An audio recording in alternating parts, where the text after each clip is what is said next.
Halo teman-teman, selamat datang di Value Stock. Hari ini saya akan membahas analisa fundamental saham ULTJ kuartal ketiga tahun 2021. Oke, ini disclaimer-nya. Yang pertama, ini merupakan sharing analisa fundamental, bukan ajakan beli jual ataupun hot suatu saham, dan keputusan investasi ada di tangan teman-teman selaku investor. Yang ketiga, dari analisa fundamental ini bisa dijadikan referensi untuk analisa saham-saham yang teman-teman miliki. Oke, pertama-tama kita masuk ke bisnis model dari saham ULTJ ini. Untuk kegiatan usahanya bergerak di bidang usaha industri makanan dan minuman. Jadi untuk sumber income-nya berasal dari penjualan makanan dan minumannya. Untuk segmen usaha atau marketnya di Indonesia, terkait kasus hukum, selesai membuat video ini saya tidak menemukan adanya kasus hukum yang terkait dengan ULTJ. Untuk kepemilikan saham dimiliki oleh Sabana sebesar 44,17%. Prawira Wijaya sebesar 21,4%, masyarakat sebesar 24,43%, dan treasury sebesar 10%. Dan teman-teman, ini merupakan produk-produk yang dihasilkan oleh ULTJ.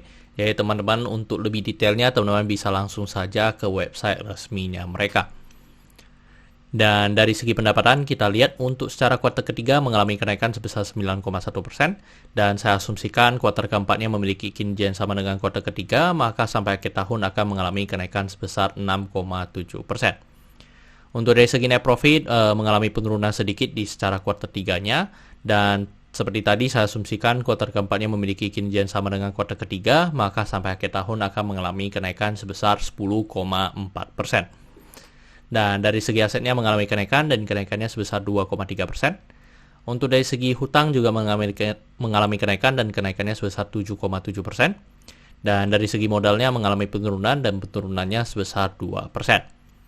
Dan teman-teman, ini merupakan summary laporan keuangannya dari 2014 sampai 2021. Di sini saya akan membahas tentang rasio keuangannya. Yang pertama adalah NPM atau Net Profit Margin. Untuk Net Profit Margin 2021 ini sekitar 18,97%, jadi mengalami kenaikan dibanding dengan tahun sebelumnya, dan membuat EPS-nya di 105 dan per-nya di 15,34 kali.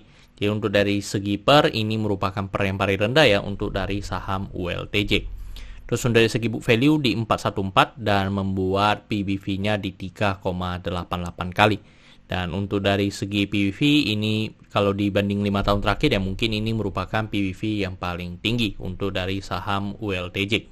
Terus untuk dari segi DER-nya di 0,88 kali, yang dimana masih sangat bagus, yang dimana DER-nya masih di bawah 1. Terus untuk ROE-nya di 25,29% dan ROA-nya di 13,49%. Oke teman-teman, saya membuat video ini untuk harga sahamnya di 1605. Dan dari analisa fundamental saya bisa menemukan nilai intrinsic value-nya sekitar 1350.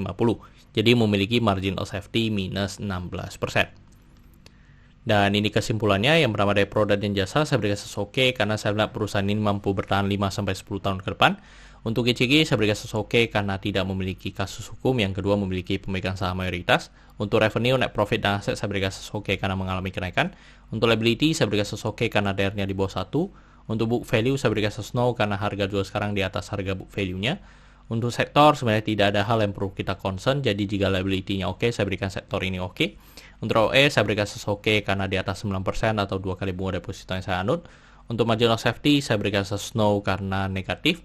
Untuk dividen saya berikan oke karena selama 5 tahun terakhir untuk saham ULTJ ini masih sangat royal memberikan dividen kepada investornya.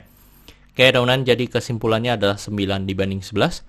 Dan pertanyaannya adalah apakah saya akan membeli saham ULTJ ini?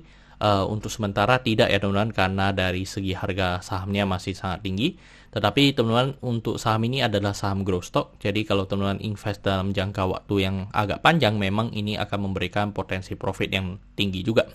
Ya, tetapi untuk saham ULTJ ini menurut saya masih untuk harga sekarang masih sangat over value. Mungkin mendekati intrinsic value-nya sebenarnya akan saya consider untuk masuk ke saham ULTJ ini. Oke teman-teman, saya rasa cukup sekian untuk video kali ini. Jangan lupa untuk like dan subscribe. Jangan lupa juga untuk follow saya di Instagram saya di Royken13. Dan teman-teman, saya ada membuat grup Telegram, jadi teman-teman bisa join grup Telegram saya di Value Stock. Untuk linknya teman-teman bisa dapatkan di deskripsi di bawah. Dan jika teman-teman ada kode saham yang ingin saya bawakan analisa seperti ini, silahkan tinggalkan di kolom komentar untuk kode sahamnya. Oke teman-teman, see you in the next video. Bye-bye.